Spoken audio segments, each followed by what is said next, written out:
All right, good morning. Welcome to the second part of our lesson on inverses. I hope that you are fascinated by this idea of functions that undo other functions. And so last class, just to quickly recap, what we did was we had the two tables and we switched the x and the y points, and we looked at this graph and we found that that graph had symmetry over the line y equals x.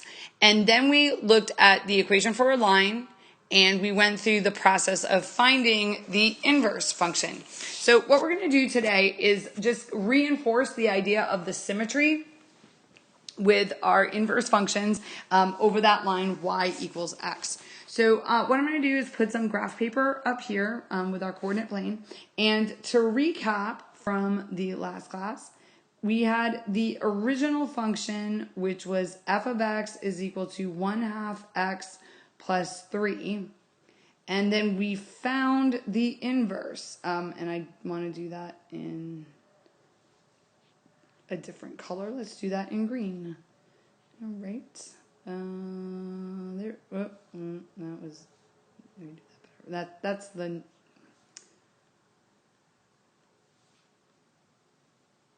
There we go. That's better. We found the inverse function, and the inverse function was 2x minus 6. And what I wanted to do here was graph both of those lines and show you that that symmetry over the line y equals x is consistent, that it does do what the ordered pairs did. It does the same thing because math is consistent. So if it works with the tables, it's going to work with your equations as well when you go to graph those equations. And we should be able to actually pick some points on these graphs and show you that for the individual points on those graphs, like that relationship of holding the x and the y or switching the x and the y is going to still be true.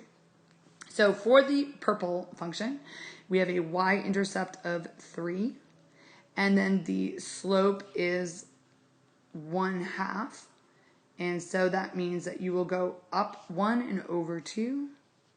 And just so I have lots of points, like that's all I need to actually generate the graph. But I'm going to do some more points because we don't always do this with our graphs. Sometimes we just sketch things. But this is a graph that I want to generate for some accuracy to be able to see some stuff. So I'm just going to keep going up 1 over 2. I'll do that several times. And then I'm going to go the other direction. I'm going to go down 1 and back 2, so that would be like -1 over -2. But remember, negative over negative gives you a positive slope there. So down 1, back 2, down 1, back 2. Okay, and that's probably pretty good. And let's go ahead and connect those.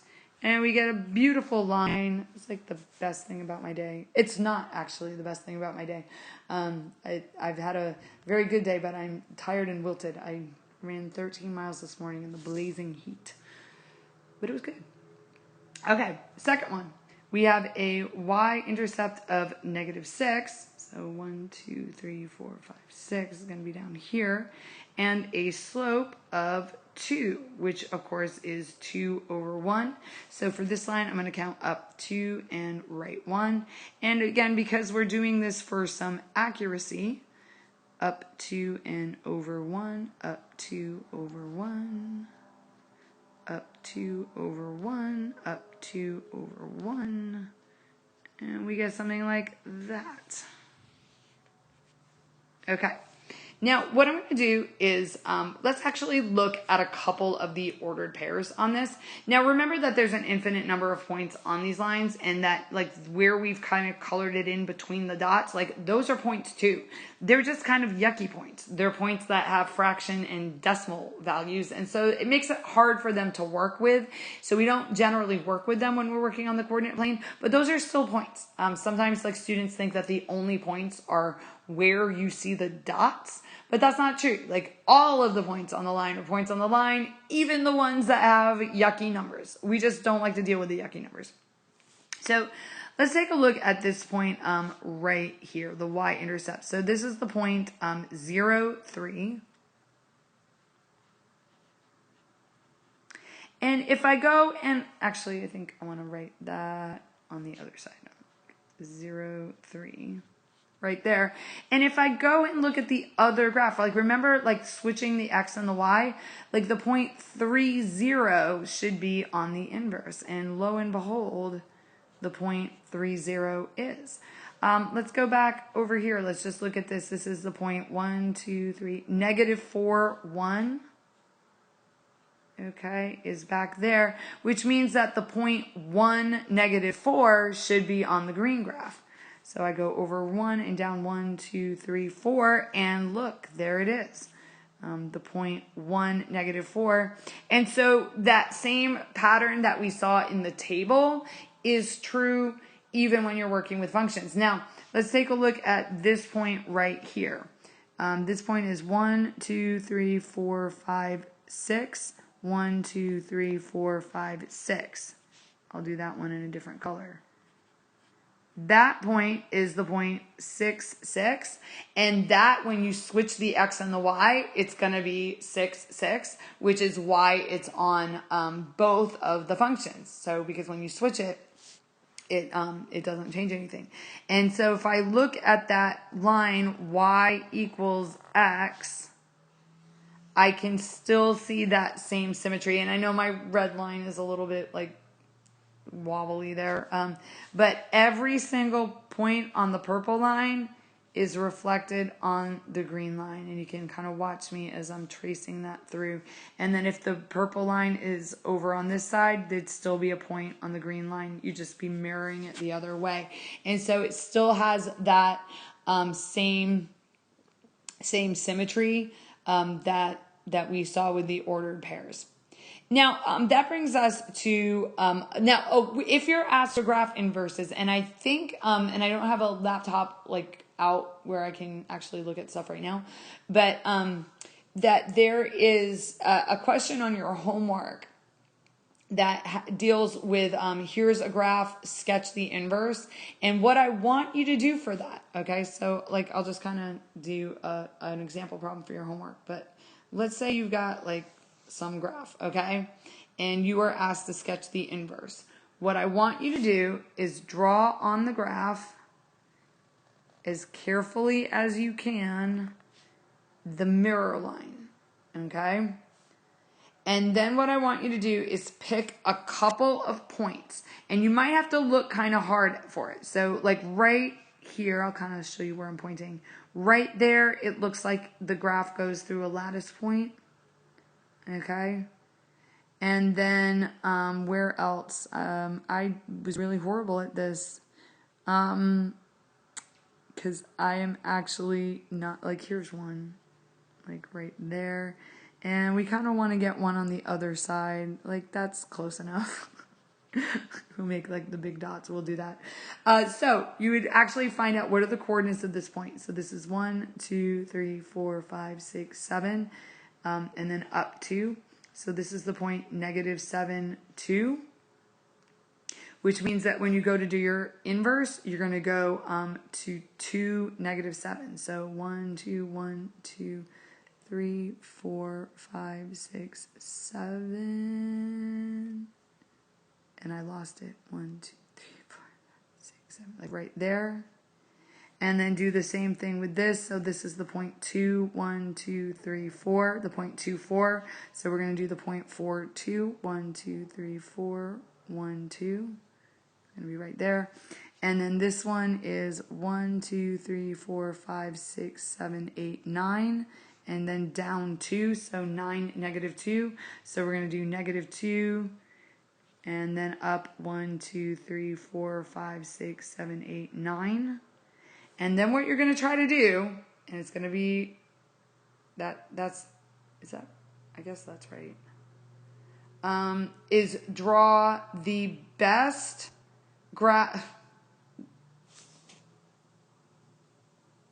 I mean, that's right, but I'm going to mess this up like really, really bad if I try to do this. So I don't think I'm going to try to do it because I'm going to mess it up. But like, it's going to go like this.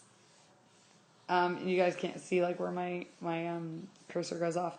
It's going to do something like this. Okay. But I'm going to tell you at the outset, this is going to be really bad. Okay, and then it's gonna cross right there, and then it's gonna like do something like that. It almost heads off in like that straight line going that way, and then it's gonna curve, and then you're not gonna see the rest of it.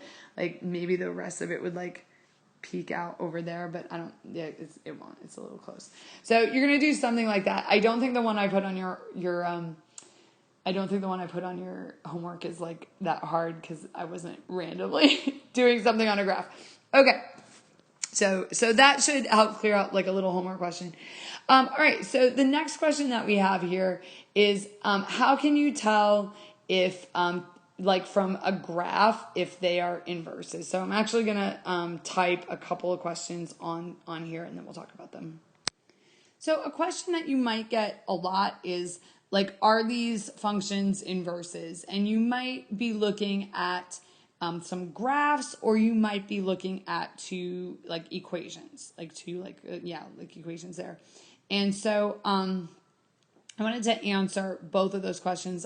If you're looking at two graphs, and the question is, are they inverses? Here's what you should do.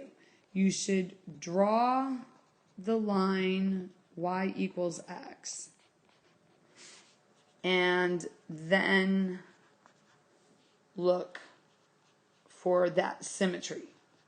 And don't try to do it if it's possible for you to actually draw on the graph, draw on the graph.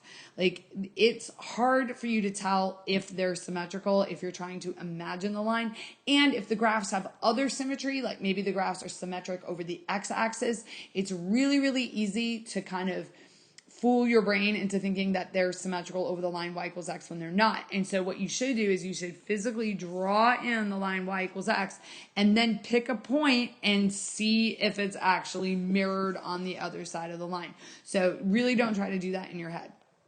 Now, you're not going to like the answer to the second one. How can you tell from the equations if two functions are inverses? And this is what you need to do. You need to do composition, so that composition of functions, and get x as the result. And you have to do both Fogg and Goff. Okay, you need to do both the Fogg and the Goff. Now, if the first one is not an x, then you don't have to do the second one because it has to give you x both ways. And so if you do Fogg and you don't get x, then they're not inverses. If you do Fogg and you do get x, then you have to check for the other direction. Now, I have never seen one where it works one way but not the other way, and so it's really kind of a formality, but you do need to do it in both directions. So I will demonstrate. We'll do like an example of what that looks like. So you might be asked this kind of question: are f of x equals 2/3 x minus 2 and g of x equals 3/2 x plus 3 inverses?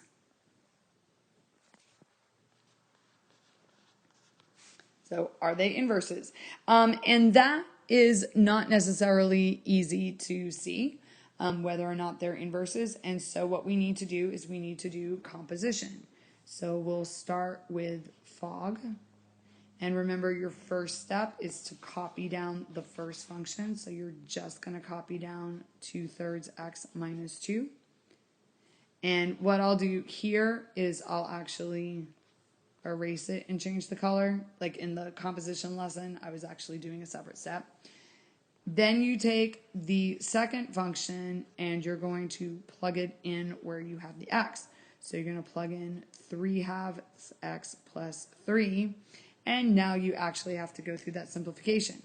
So try not to freak out here. 2/3 times 3/2. We'll just kind of do this. 2/3 times 3/2. Remember, multiplying fractions is the funnest thing that you could ever do with fractions. Probably not, but you multiply straight across. So 2 times 3 is 6. 3 times 2 is 6. 6 over 6 is 1. So you're going to end up with 1x. And then 2/3 times 3 is going to give you 6 over 3, which is 2. So that's going to be plus 2 minus 2 and plus 2 minus 2. Oh, look, we got some inverse operations there, and you're left with x. So yay. That worked. Now, if it doesn't work, if you don't get x, you're done. Like your answer is no. They are not inverses. If it does work, then you do need to go through the formality of checking the other direction. So we start by just copying down the first function, g, and you're welcome to like kind of change those colors up. Okay, you know I'm doing it just for the visual. And then you're going to take the second function and plug it in. So in this case, the second function is f, so it's going to be 2/3 x minus 2. And we just did this, so we're not going to reinvent the wheel. 2/3 times 3/2 times 2/3, we just did that over there. That's 6/6, which is 1. And then we have 3/2 times 2. Well, 3 times 2 is 6, and 6 divided by 2 is 3. And then we're going to have minus 3 plus 3, and that gives us an x. And now, here's where students will kind of mess this up. You have to answer the question that was actually asked. And so the question was, are f of x and g of x inverses? Make sure that you actually answer the question. Yes, they are inverses. If you just do the composition, and you get x and x, all you've really demonstrated is that you can do the composition. You haven't demonstrated that you understand what the composition like means and what it does. So there is a practice problem on the notes, and if were a face-to-face class or we were running this kind of like a normal planet, I would stop the lesson and I'd say, okay, let's do a practice and then we'll resume it. But because this is a video and I want to make the best use of your time, we're going to move on and do the last piece of this. So you're going to have to take my word for it that these are inverses. And what we're going to answer in this is like, what do inverses do? Like, why are they a thing? Why would we switch the x and the y? Why do we have these like pairs of functions? Well, the answer is that they undo each other. And so we're going to have f of x, okay, is 2x plus 8. So for the purposes of this video, I'm going to say we're going to pick x is equal to 0, okay? We're just going to pick x is equal to 0. Now, usually what I do in class is I will just have a student like give me a number and we'll just do whatever number they wanted me to do. Sometimes we'll go through it more than once, so maybe we'll do that in the DHR section as well. So you're going to plug in f of 0. This is my favorite number. My favorite number is 0. So 0, and then you have 0 plus 8, and so f of 0 is equal to 8. Now, I want you to notice that when x is 0, y is 8. That's the actual point. Now, the inverse of this function is 1/2 x minus 4. So you just kind of have to take my word for it there, that that's 1/2 x minus 4. Now, notice that we got 8 out. So x equals 0 was the input, and then y equals 8 was the output, okay? So now what we're going to do is we're going to take the output and plug it into the inverse. So now if they undo each other, this should take me back to the 0. It should bring me back to where I started. So input x equals 0, output y equals 8. In this one, we're going to do the input is x equals 8. And let's see what happens here. So 1/2 of 8 is 4. And 4 minus 4 is 0. And notice that the output is y equals 0. Now notice this too. When x is 8, y is 0. So you've got like the ordered pair switching. This one took a 0, outputted an 8. This one took an 8 and outputted a 0. So it basically, they go backwards.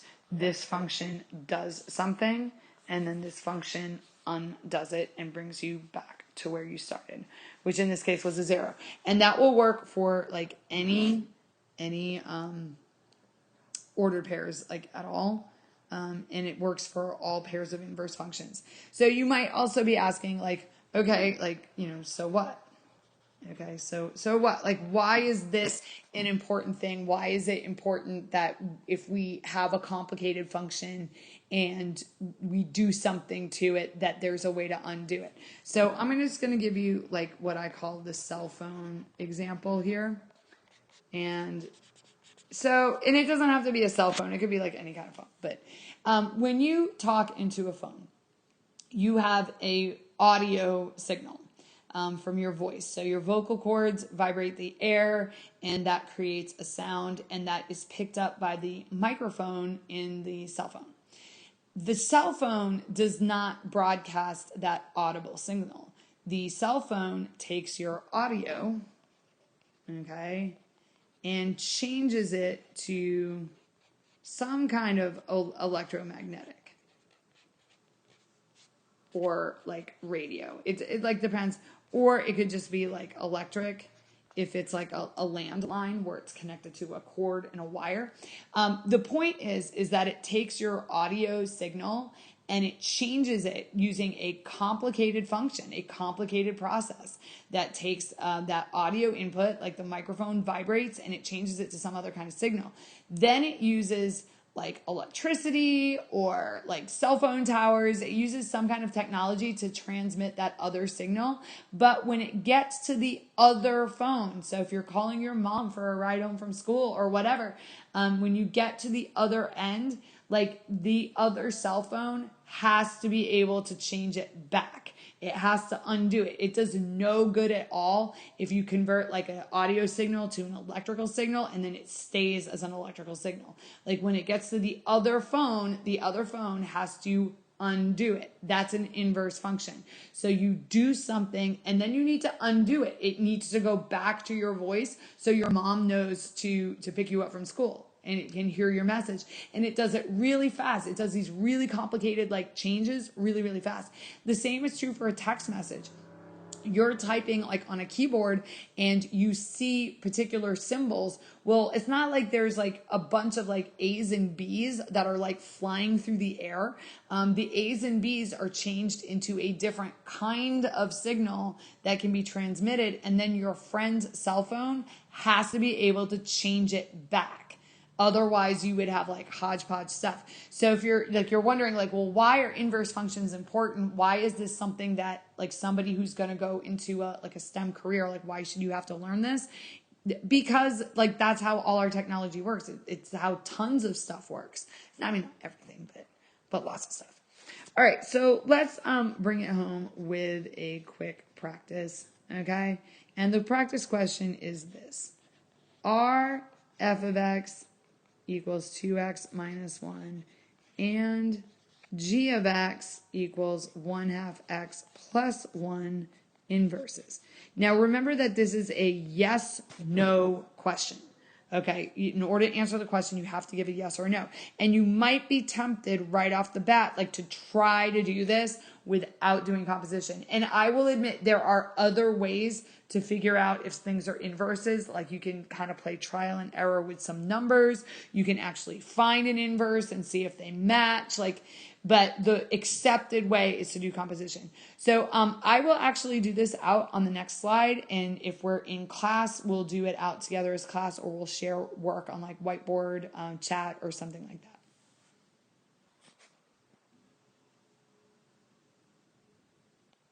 All right, so let's do this out. We're going to start by doing fog. And I'm going to copy down the first function, which is 2x minus 1. And then I'm going to plug g in for the x. And so g was 1/2 x plus 1. And now we have to simplify it to see if we get x. So 2 times 1/2, that would be 2 times 1 over 2, which is just 1. And then 2 times 1 is 2. And 1x, of course, is just x. And then 2 minus 1 is 1. And here's the deal. That is not an x, So no, they are not inverses. And you do not need to check the other one. You don't have to go on and check G because it has to work in both directions. And we already showed it didn't work in one. So the answer to that question is no.